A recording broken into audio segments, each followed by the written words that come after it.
Leitura do livro do Gênesis. No princípio, Deus criou o céu e a terra. Deus disse: façamos o homem à nossa imagem e segundo a nossa semelhança, para que domine sobre os peixes do mar, sobre as aves do céu, sobre os animais de toda a terra e sobre todos os répteis que rastejam sobre a terra.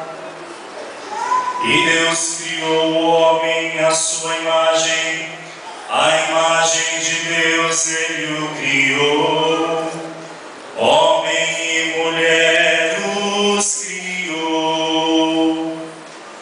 E Deus os abençoou e lhes disse: sede fecundos e multiplicai-vos, enchei a terra e submetei-a.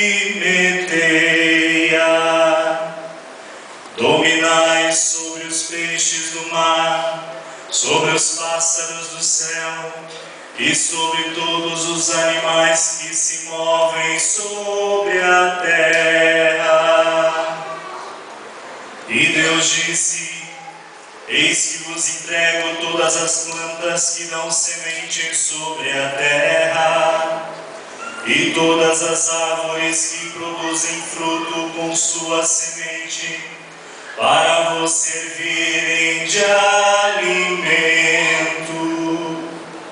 e a todos os animais da terra, e a todas as aves do céu, e a tudo que rasteja sobre a terra, e que é animado de vida, eu dou todos os vegetais para alimento. E assim se fez. E Deus viu tudo quanto havia feito, e eis que tudo era muito bom. Houve uma tarde e uma manhã, sexto dia.